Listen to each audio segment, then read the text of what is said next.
Christie was the classic ambiguous serial killer. He was filthy, but he was also fastidious. Christie was a monster that had been going for years and murdering girls left, right and centre. There was a sexual element in the killing that gave it a ghoulish glamour. In 1953, the police entered number 10 Rillington Place in London. It was simply a house of horrors, the scene of 8 horrific murders. The man believed to be responsible for these brutal killings was John Reginald Christie. 60 years on, I want to find out how this decade of destruction went undetected and how Christie was able to frame one of his neighbours, Timothy Evans, for a murder he didn't commit.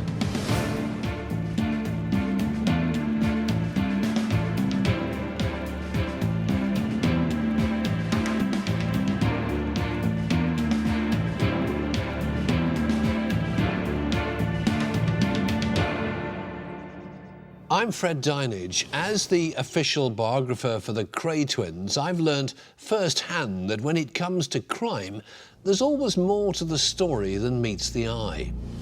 That's why I'm reinvestigating the sickening murders committed by John Reginald Christie. In the 1940s and 50s, he gained the trust of vulnerable women and exploited that trust to sexually abuse and then kill them, hiding their bodies in his house. How did he get away with it, and why wasn't he brought to justice earlier? John Reginald Christie was born in Halifax in 1899. One of 7 children, he was the youngest male amongst a largely female household, and he resented the fact the girls in the family had power over him. It made him crave the opportunity for authority. Someone who knows a lot about John Christie is Edward Marston, an author with a passion for historical crime. Very obedient boy, very bright at school. He joined the Scouts and he sang in the choir. When he joined the Scouts, they gave him a rather nice uniform, and he wore it when he wasn't supposed to. He just loved the idea because it gave him definition. It gave him an authority. It gave him a kind of a role to play, if you like. Women played an important role in Christie's life. One of his first teenage sexual experiences is believed to have made a significant impact on the way he viewed the opposite sex.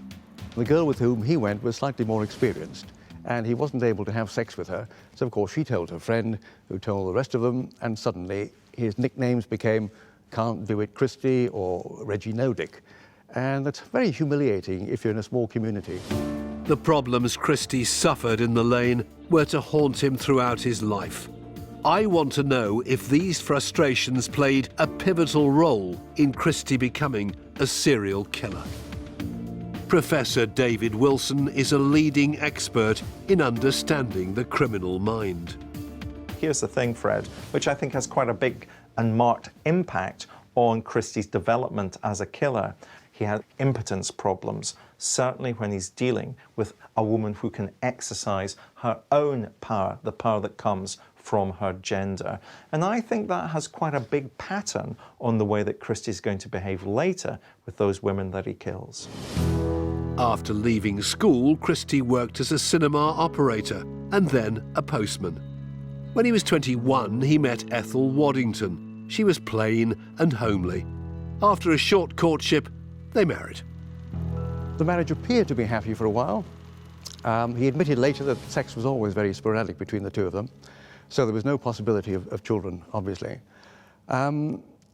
He then took the job as the postman, which I've mentioned before, and began to steal postal orders, which meant he went to prison for a short period of time, and suddenly this image of Reg Christie began to crumble a little. Christie became addicted to the seedier parts of life. On his release from prison, he separated from his wife Ethel and travelled to London. And then for a 10-year period, we have this kind of twilight zone where he lives in the criminal underworld, visiting prostitutes, mixing with low life, having a job here, losing a job there, not having any particular home, just sort of drifting and going into prison 3 or 4 times.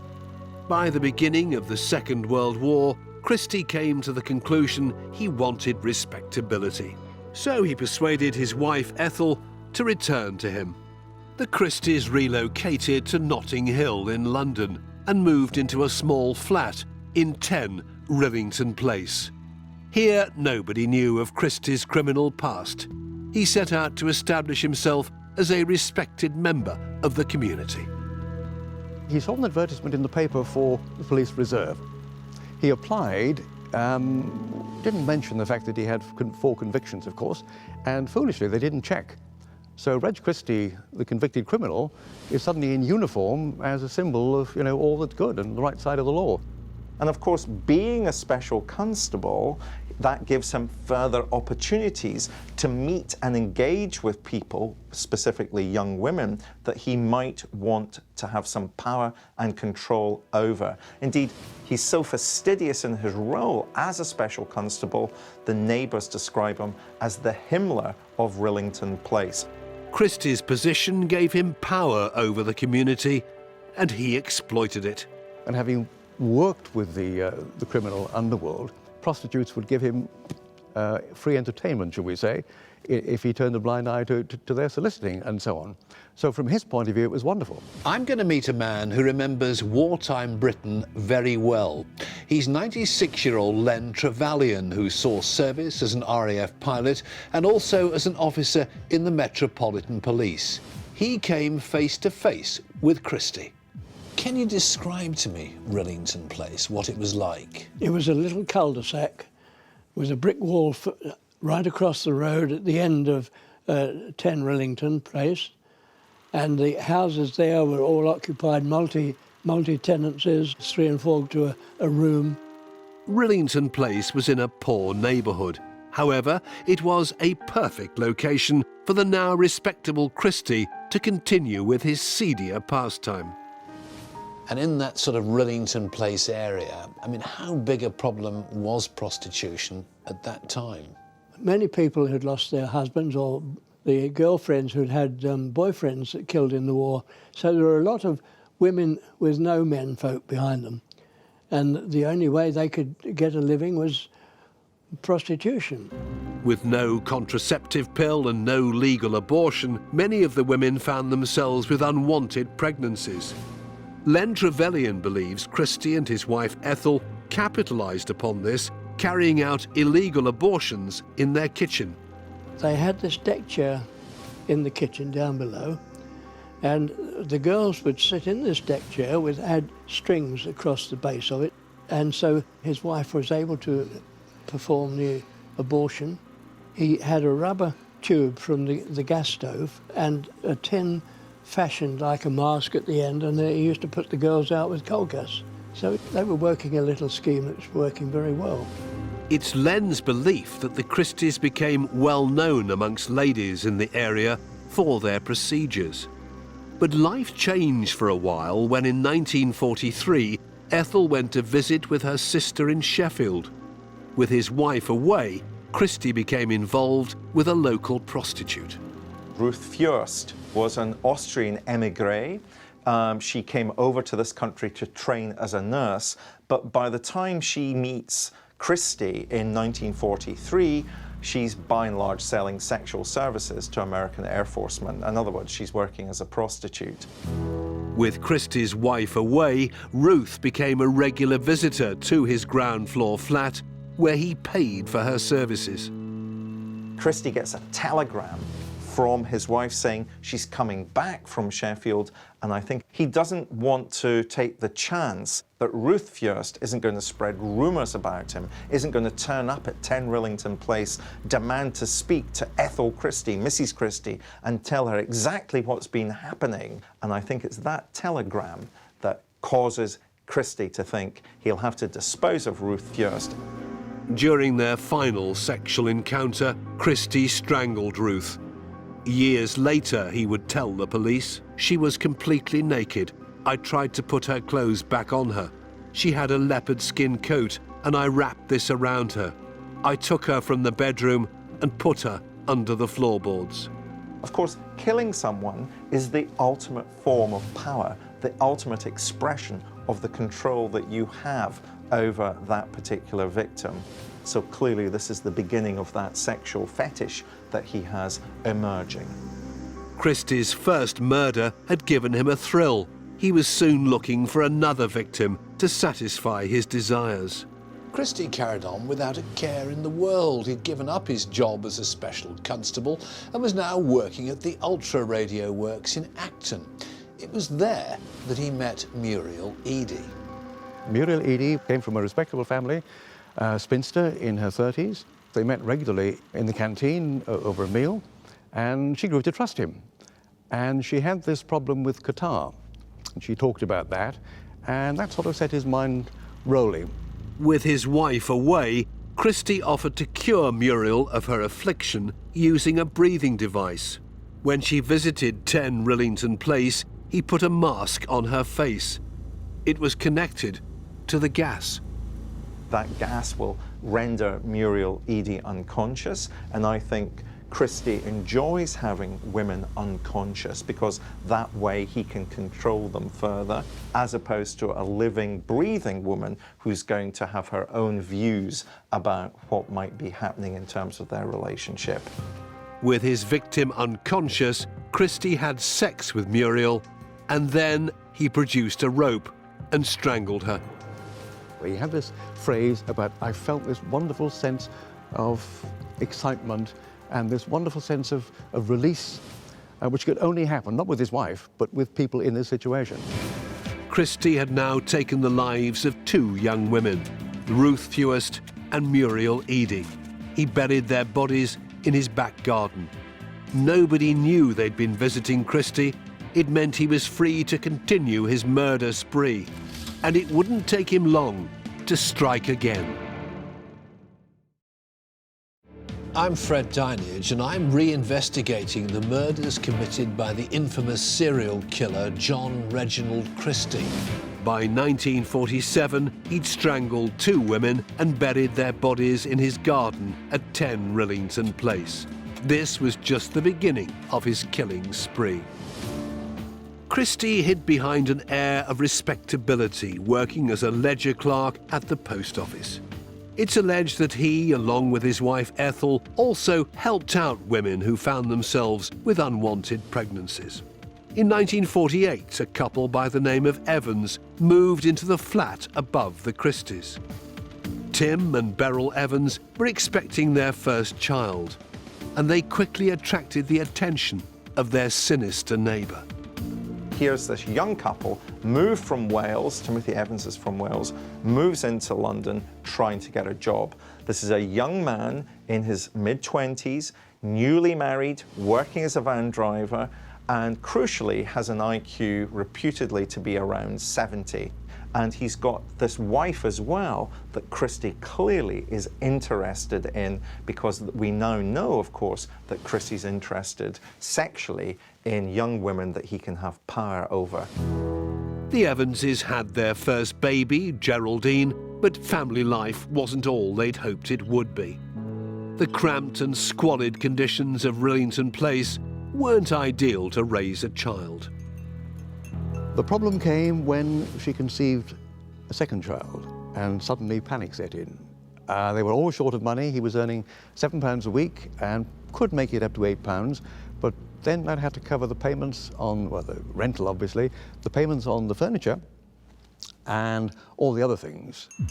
Unknown to Beryl, John Christie had learnt of her situation and was preparing a way to solve Beryl's problem. Beryl is panicking. She wants to have an abortion. First of all, her husband was against it, so she tries to give herself an abortion by taking pills. Inevitably, Christie got to hear about it and said, look, I can solve this problem, you know. And Evans went along with the notion that Christie would go up and perform this. In fact, he came down, his wife said, when you go downstairs, tell Christie it's all right, which he did, and then he went off to work. Little did Timothy Evans know he was leaving his wife in the hands of a murderer. On his return, Evans was told by Christie that he'd tried to carry out an abortion on Beryl, but tragically she'd died during the procedure. When Timothy comes back from work that particular evening, Christie reveals your wife has died and you're to blame. He said to Evans, well, of course, I go to prison, but, you know, so will you, because you're an accessory. So what we have to do is cover this up. Beryl's body was dumped into an empty room in 10 Rillington Place. Christie told Tim he'd get rid of her body down a manhole outside. Evans was now left looking after his baby and having to explain the disappearance of her mother. With an IQ well below the average of 100, Evans was susceptible to another idea from his neighbour, Christie. So Christie said, I've got a childless couple in East Acton who would take the child on and see that she was properly brought up. And you could go back and see her, you know, eventually. Of course, these people didn't exist, but as far as Evans was concerned, they did. The key thing that Christie would be telling Evans is that you have to get out of London.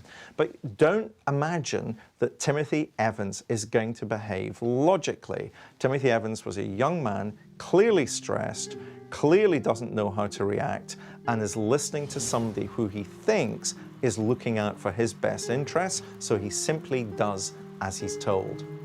With his beloved wife dead, it's believed Evans made the decision to leave his child in the care of Christie. He then fled to Wales to stay with relatives. Both Beryl and Tim's family started to ask questions about his wife and child's whereabouts. On the 30th of November, unable to maintain the pretense any longer and racked with guilt, Tim went to the police station in Merthyr Tydfil. So he was cautioned, and he made the first of the two statements in Merthyr Tydfil. The first said, my wife died in an abortion and I disposed of her down the manhole outside. The police visited Rillington Place, searched the manhole and found nothing. If they'd looked elsewhere, they might have found the hidden bodies of Christie's victims. At this point, Evans implicated Christie, claiming he'd played a part in her death. In his statement to the police, he said, I asked him how long she'd been dead. He said since 3 o'clock. Then he told me my wife's stomach had been septic poisoned. The police paid another visit to Rillington Place and this time knocked on the door of John Christie. The Christies presented a united front, denying any wrongdoing. The word of this respectable middle-aged couple appeared to be worth more than that of working-class Evans. But of course, you've got a young man who's disappeared out of London and then reports his wife as being murdered. He tells the police she's going to be found in a particular drain. That's a lie, so the police don't have any reason to believe Timothy Evans. Christie told the police that his neighbour Evans was an abusive alcoholic. The police quickly established that Beryl and the baby were missing and carried out a full-scale search of Rillington Place. Behind a woodpile in the wash house, they uncovered the remains of Tim's wife Beryl and, most shockingly, that of baby Geraldine. They'd both been strangled. But the suspicion of guilt didn't fall upon Christie.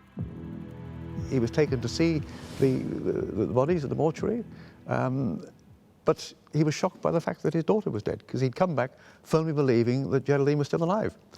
And he came out with the story about, you know, where they've gone to people in East Acton. After a lengthy interrogation at Notting Hill police station, the easily led Evans changed his story once again. He confessed to the murders of his wife and child. Briefly explain to me, if you can, how the system of statements worked at that time.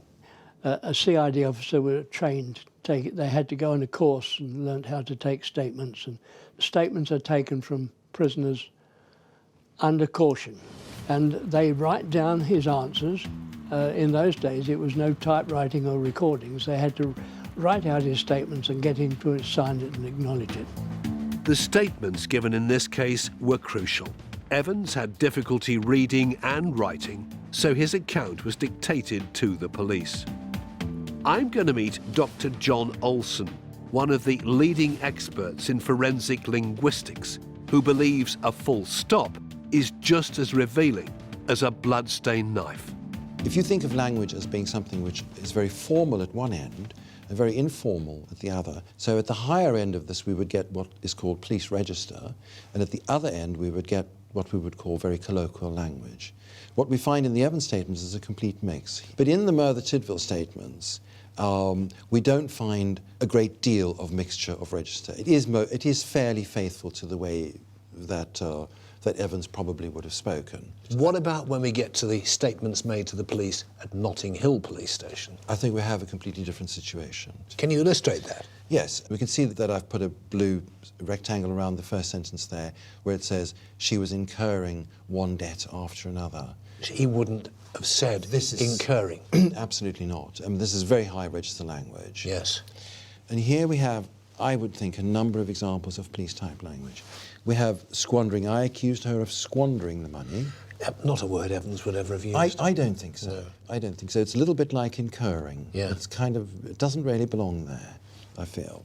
And then that started a terrific argument in my house, but I can't see, you know, a very ordinary chap from the valleys who's grown up in London, very little education, using a phrase like terrific argument. You know, we had a bloody row, is probably what he would have said.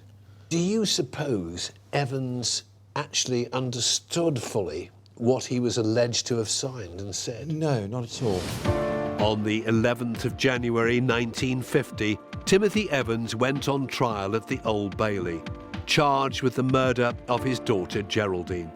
By now he'd retracted his earlier statements of guilt and professed that Christie was guilty of the murders. The trial would bring him face to face with his neighbour. When he got to the trial, of course, he pleaded not guilty. Was horrified at the idea that they thought he'd killed his daughter. But by this stage, the evidence against him, as presented, was overwhelming.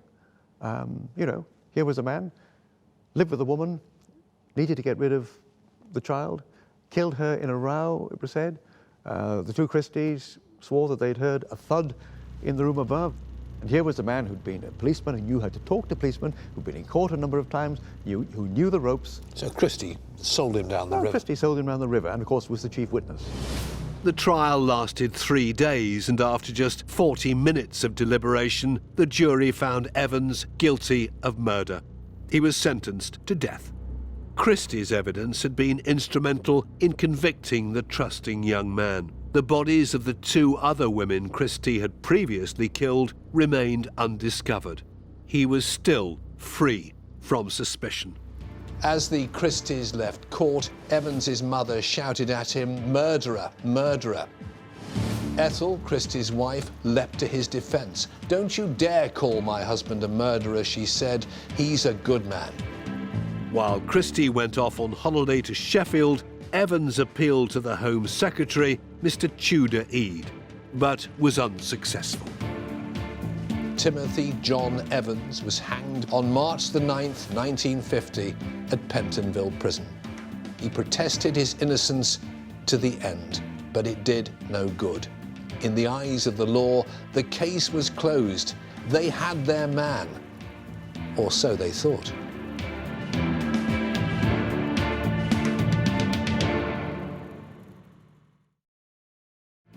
I'm Fred Dinenage, and I'm investigating the sinister murders committed at number 10 Rillington Place, the home of serial killer John Reginald Christie. By 1950, 4 people had been murdered in the house. The police, unaware of the first 2, had found Timothy Evans responsible for the latest deaths, and the young man had been hanged. No one suspected Christie's involvement in these crimes, or indeed any other.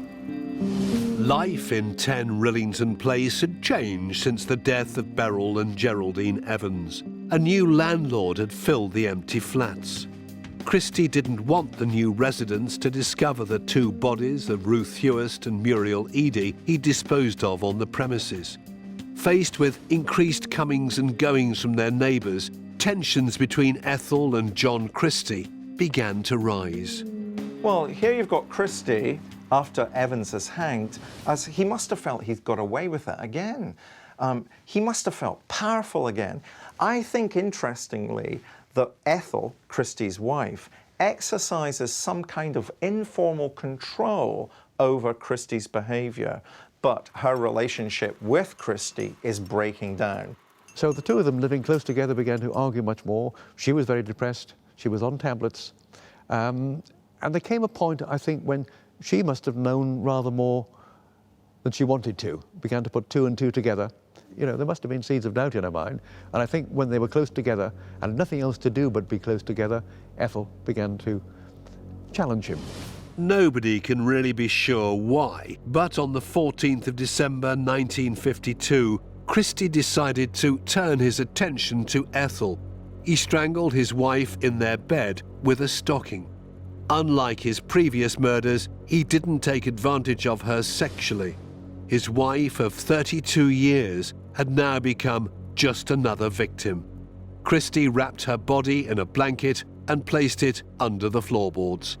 The key thing for me is, where do the bodies go to? Because he's already disposed of the bodies of 2 murder victims in the garden, but he chooses to bury Ethel by prizing up the floorboards in the ground floor flat of Rillington Place and leaving her under the floorboard. So every day that he's walking back and forth across his landing, he's walking on his wife. This is again a way of demonstrating in a very symbolic way the control that he must have had over her. Just days after the murder, a theft occurred in another of the flats in 10 Rillington Place. Policeman Len Trevelyan paid Christie a visit and was invited in to the killer's home. When I went up to tell Christie about this arrest that I'd made in his house afterwards, I interviewed him in his front room. And in conversation, I said to him, "What a terrible stink you've got in this house, Christie. Can't you do something about it?" He said, "Well, it's all these coloured people and their strange cooking. It makes a terrible smell." And I thought, well, that doesn't fit in with this. And I didn't realise then that I was standing over the remains of his wife under the floorboards where I was standing. When I spoke to him afterwards, when he was being arrested and when I was chatting to him in his cell, he said, when I said your wife's body was found under the floor, he said, yes. He said, now perhaps you realise what that smell was that you were talking about when you came up to tell me about the prisoner. In later years, Len Trevelyan believed he learned the motives behind the murder and how close Christie had become to being caught. Did Christie explain to you why? I said to him, what happened after the girls were operated on? He said, well, we used to put them into the front room to recover. And this was his downfall. He said, well, when she found me interfering with the girls, she threatened to expose me and tell the police about me. He said, and I couldn't, and we struggled, and I had an argument with her, and eventually I strangled her in the struggle. Christie explained his wife's disappearance by telling people she'd gone to visit her sick sister in Birmingham. With an empty house, he was now free to indulge his deadly desires and went looking for new victims. Rita Nelson worked at a local tea shop and found herself with an unwanted pregnancy. She turned to Christie for a solution. He claimed that she met him outside a pub and pursued him and came back. I firmly believe she came back because he said he could give her an abortion. And part of the abortion, of course, would have been the famous gassing treatment that he had, where he would offer her something which appeared to be curative and in fact was gas which would have rendered her unable to defend herself in the chair, and then he would have had his way with her. Rita had gone to Christie for help, yet she became the 6th victim to be murdered at 10 Rillington Place. The serial killer was out of control. Then he puts her into an alcove in the kitchen, just had a little sort of cupboard on the front, bunged her in there. Shortly afterwards, there's another lady who comes along, Kathleen Maloney, someone he knows, with whom he's had intercourse before. And again, he takes her back. She was drunk, so there was no possibility of too much resistance. And again, strangling, intercourse. And he rather forgot about it. He actually left her in the deck chair all night, then woke up and found her there. and then shoved her into the alcove, which wasn't very large, so he put her on her back with her legs in the air. So he got two there with his wife under the floorboards. I think Ethel exercised some informal control over her husband's behaviour, and with Ethel out the way, hidden under the floorboards, the numbers of victims increase and the gap between victims narrows.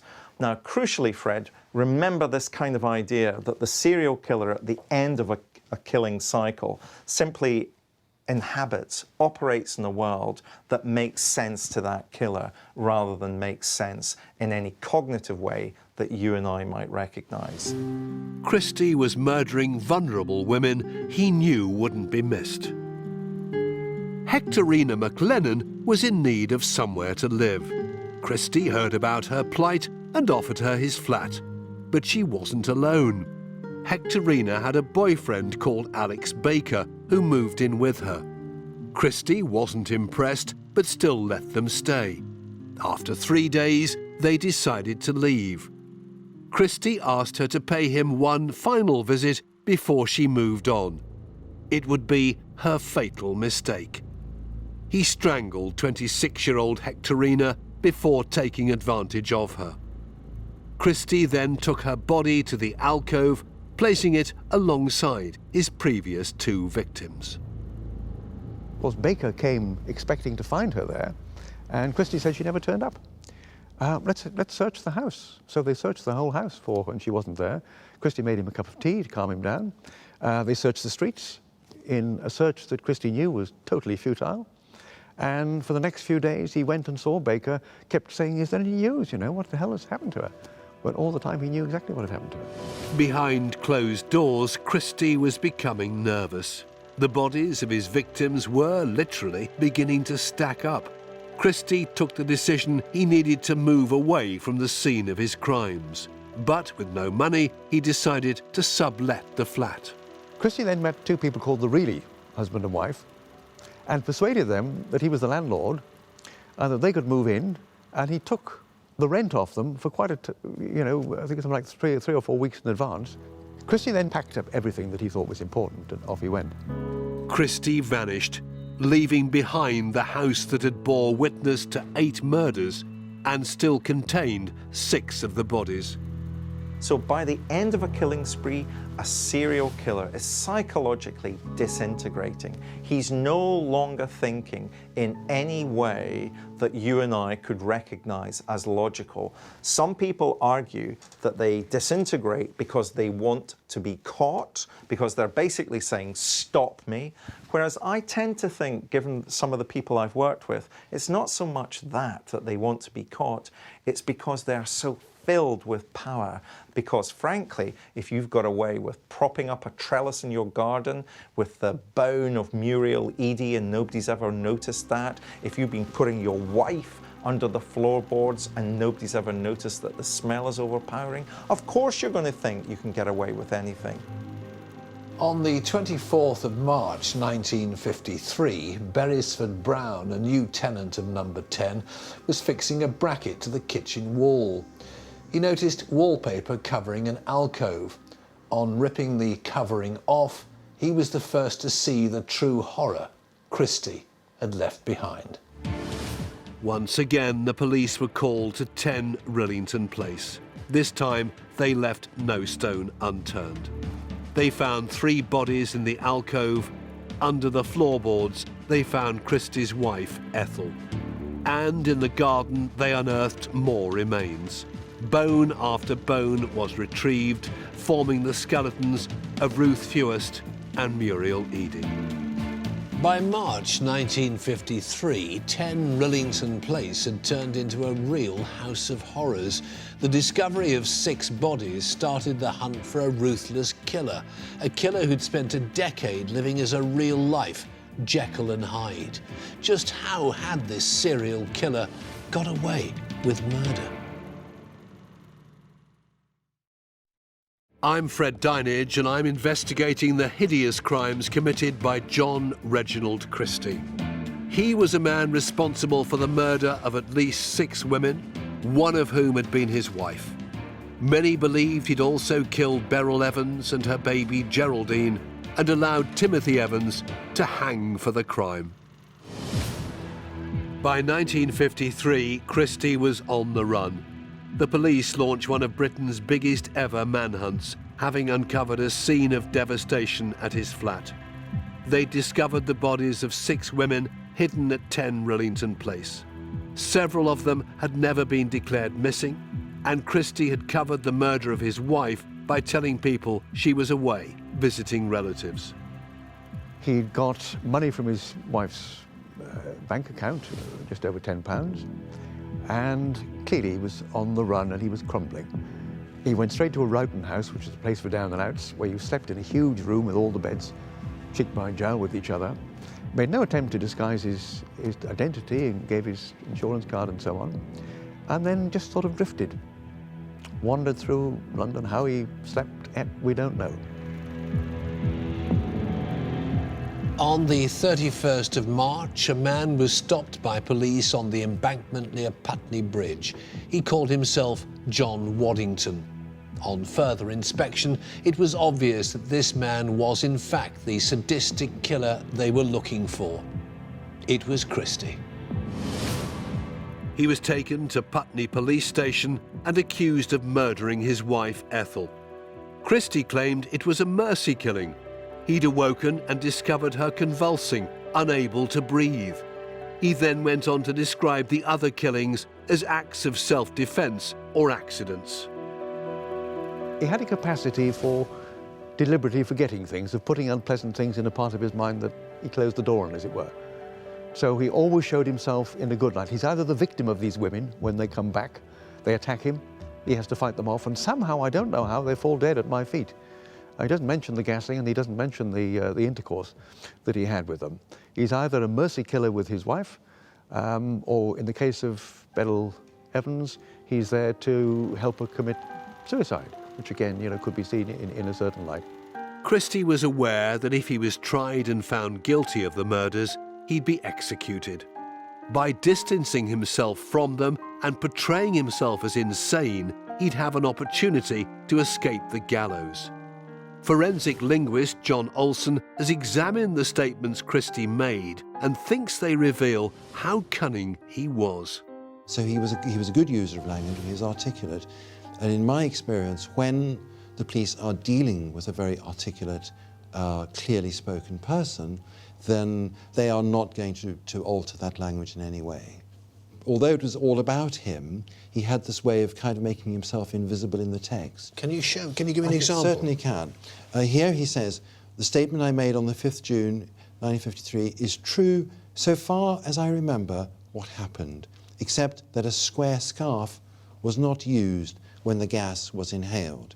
If I can just point out what's actually happening there, when he says a square scarf was not used, he's actually saying, I didn't use a scarf to kill this woman, to put over her head so that she couldn't get any air.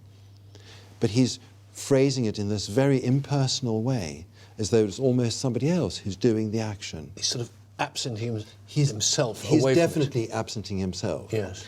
Ordinarily, you'd look at that and think, did the police write that? Well, no, absolutely not. That is the way that he, if you look throughout his statements and throughout his testimony, he always absents himself. Away from the eyes and ears of his interrogators, Christie had a different story that he would tell to one of his guards, Len Trevelyan. I was called upon to sit in with him and chat to him, and he recognised me as being the person who had spoken to him some time before, when I went to his house. So he was willing to chat. He was pleased to get it off his chest. And I did say to all these last 3 girls, they were pregnant. He said, I couldn't tell them that my wife was not there to do the abortion. He said, so I had to keep them quiet, and if they were dead, they couldn't talk about it. He said 1, and then I hoped there would be no more, but then in due course there were 2 others came. He said, and I dealt with them the same way. He said, but I'm afraid each one of them I did indulge in sexual intercourse with them when they were dead. Christie was charged with the murder of 4 women. The law meant he could only be tried for 1. The prosecution decided the strongest case was for the murder of his wife, Ethel. Once he got to prison, his attitude changed. I mean, if you watch him in photographs when he was arrested, he's doing things like this. But when he gets to prison, suddenly he becomes, well, not exactly a glamour boy, but he's a bit of a special case. You know, he's been involved not just in murders, but there is sex involved, which is something very unusual at that stage. Most serial killers love inserting themselves into the heart of the story. It gives them that sense of power, of celebrity that often they've desired in the past but can't gain in any legitimate way. And so, of course, Christie would be like that. He would follow the papers, he would enjoy the attention. On the 22nd of June 1953, it was standing room only in Court Number 1 at the Old Bailey. Journalists and the public filled the gallery, keen to see the man whose crimes had shocked Britain. Christie was tried for the murder of his wife Ethel in a trial that lasted only 4 days. When asked if he'd committed more murders than were known about, he replied, "I can't say exactly. I might have done." Christie's testimony would be crucial in determining whether he was fully responsible for the murders or was insane. While giving evidence, he showed no emotion about the murders of his last 3 victims. It was only when talking about his wife's murder that he burst into tears. The psychiatrist who supported that defence was a man called Hobson. Gave a very convincing account, but the other 2 psychiatrists who've spoken to him at great length both said he had a hysterical personality, but that doesn't mean to say that he was insane. He knew exactly what he was doing, and there's calculation involved at every stage of the game. This man planned these things. Christie also admitted to murdering fellow Rillington Place resident Beryl Evans. But there was one murder he refused to take responsibility for, the crime that Timothy Evans had hanged for. That was the Evans' baby, Geraldine. Well, he never admitted to Geraldine's death. He said, "Why should I kill a small child like that?" Well, he knew that it would destroy the image of himself that he was trying to build up. This man who was involved in 1 killing, which could be a mercy killing, and 3 in which he was basically defending himself. Also, he knew that if he went into prison as a child killer, he would be viewed very differently than as somebody who went in as a sex killer. Because if you kill a child, a lot of the prisoners have families with small children, and he's more likely to be attacked and beaten up. In his summing up, Justice Finnemore said that just because a man acted like a monster, it did not mean he was insane. After just 1 hour and 20 minutes of deliberating, the jury returned a verdict of guilty. Christie was sentenced to death by hanging for the murder of his wife. Whilst awaiting his fate at Pentonville Prison, Christie received a letter from Timothy Evans' mother. In it, she begged Christie to admit to killing the baby Geraldine that her son had been hanged for. Christie not only refused, but he also retracted his statement that had said he'd killed Beryl Evans. Why do serial killers in the main not confess to all the killings they've committed? Serial killers that I've worked with never want to speak about those things. I think partly because it's the ultimate form of control. Often they've been seeking power and control in creating victims. That power and control is thus taken away from them after they've been arrested. So how do they then regain that sense of power and control? And what they do is they refuse to talk. They refuse to discuss anything whatsoever about the crime. It's the ultimate form of power and control they can exercise even after conviction. On the 15th of July 1953, John Reginald Christie was hanged at Pentonville Prison. But even after his death, his crimes and confessions left questions unanswered. Christie's admission to murdering Beryl Evans during his trial led to several inquiries. In 1966, Timothy Evans received a posthumous royal pardon, but attempts to formally quash his conviction have failed. The Judicial Review in 2004 described Timothy Evans' fate as an historic and unique injustice. Evans had simply been in the wrong place at the wrong time and had inadvertently moved into a murderer's lair. 10 Rillington Place has now been flattened and erased from the London map. but the atrocities that John Christie committed in the House of Horrors will never, ever be forgotten.